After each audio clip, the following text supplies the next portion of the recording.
Let's go back to Boston, where Beantown harbors the Green Monster. But that's not the only monster that's resided in New England. The other monster was Joe the Animal Barboza. See, the Green Monster is used to intimidate opposing batters from visiting baseball teams. But Joe Barboza was used to intimidate gangsters, criminals, and even other killers. Joe the Animal Barboza was a ruthless hitman and enforcer. It's widely accepted that he took on contract killings for the patriarchal crime family. Originally from New Bedford, Massachusetts, Joe was born September 20th, 1932 to Portuguese parents. His father, Joe Barboza Sr., was at one time a boxer and his mother did seam work. He also had two brothers and a sister. Young Joe eventually followed in his father's footsteps and pursued a career in boxing. He fought in the light heavyweight division under the nickname The Baron, before later taking on his now known polarizing moniker. Ultimately though, there wasn't a path he tried taking in his early life that didn't eventually lead him to crime. Or maybe he would just take a U-turn back to crime, as he seems like someone who welcomed conflict.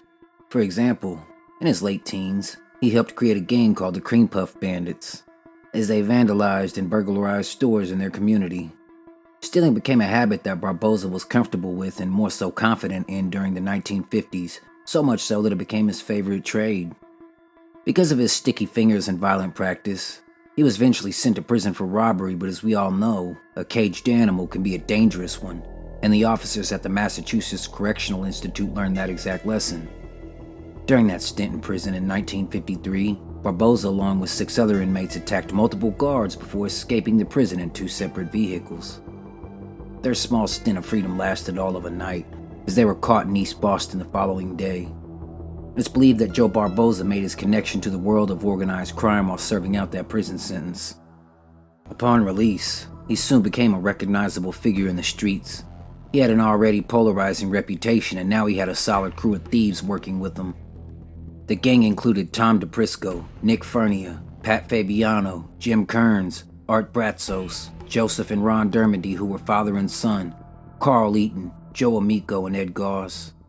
The gang was protected by the patriarchal Mafia family, with Steve, the rifleman Flemmy, acting as the bureaucrat between the two criminal parties.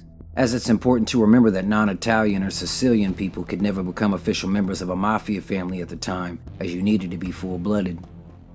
Joe Barboza supposedly earned his famous nickname The Animal one night when he was assaulting someone in a night spot. He was warned to stop putting his hands on people, allegedly by an underboss in the New England Mafia. So instead of hitting the man again, he bit the man's face, ripping his cheek off. And it was also said that he proceeded to chew the man's skin, hence mimicking that of a wild animal. For context, I want to acknowledge that I couldn't find any hard-nosed proof of this incident.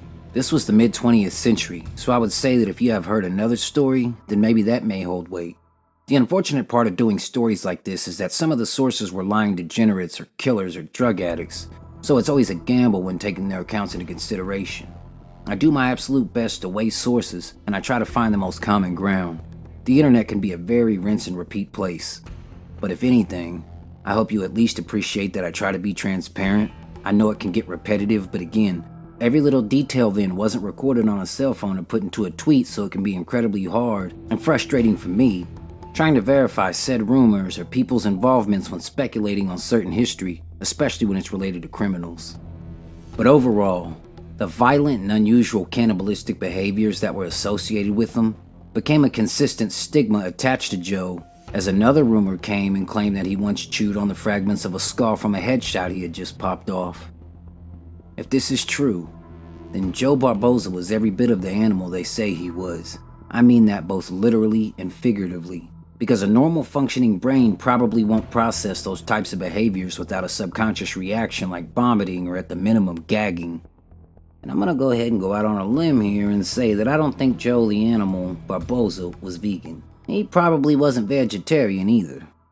And I also assume the boxing didn't help, as he probably had CTE or some sort of brain damage afterwards, as the progression of understanding on those conditions was not very viable back then. Not that that's an excuse to snack on a person after assaulting them or killing them. By adulthood, Barboza was a known contract killer for Raymond Patriarca.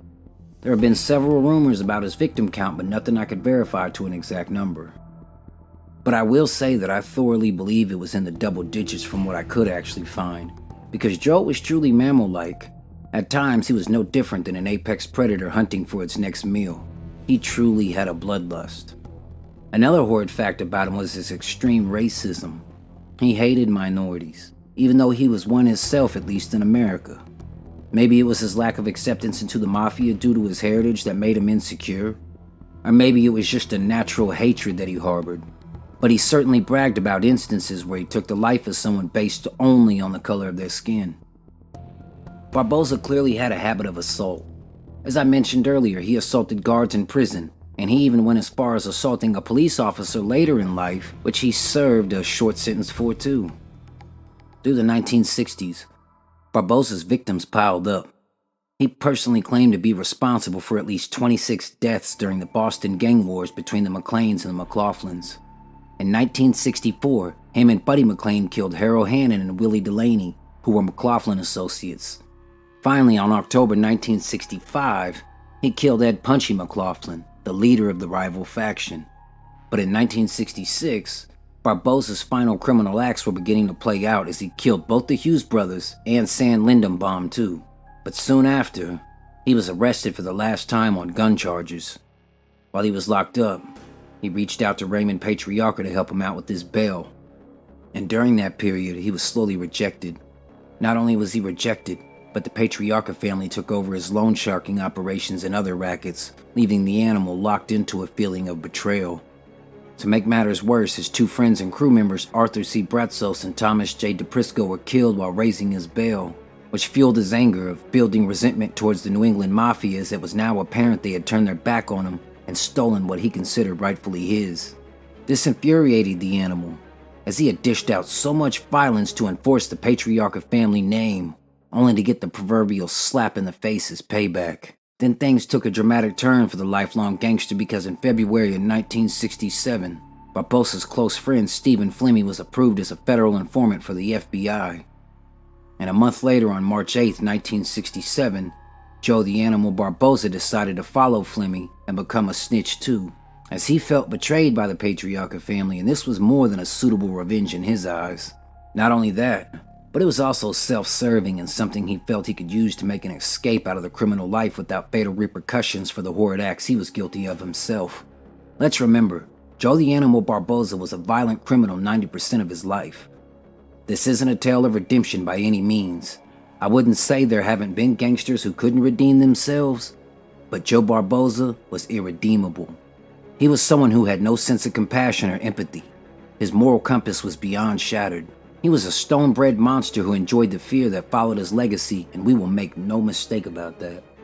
Now, in 1968, Barboza's lawyer lost a leg after a car bomb went off in retaliation for his client, the FBI's new favorite, Canary.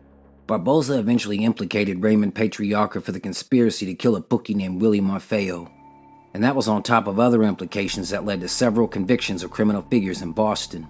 Afterwards, Joe the Animal became the first person inducted into the Witness Protection Program under a false name in 1975 after he was paroled from prison early for his cooperation. He was sent to Santa Rosa, California. In 1976, though, he made a fatal mistake and decided to go and meet with an old criminal associate, that being James Chalmers, who is now residing up in San Francisco. Chalmers told Jerry Angulo, a New England mobster, and that's when Angulo sent two mobsters out to California to retaliate against Joe for his witness testimonies. And on February 26th, Iliaro Zanino and Joe Russo pulled up in a van and unleashed a barrage of shotgun shells into the unsuspecting Barboza as he left the house of James Chalmers. The animal, who is now compared to that of only a stool pigeon, was dramatically diminished both in spirit and now body alike, far past the feared enforcer who once preyed on the streets of Boston. Karma has a way of catching up to everybody. Maybe his nickname The Animal was more of a foreshadow to his eventual nature of being nothing more than a rat. Thank you for watching another fascinating dive into the criminal underworld. If you could, please like, subscribe, and come back. Most importantly, have a great rest of your day.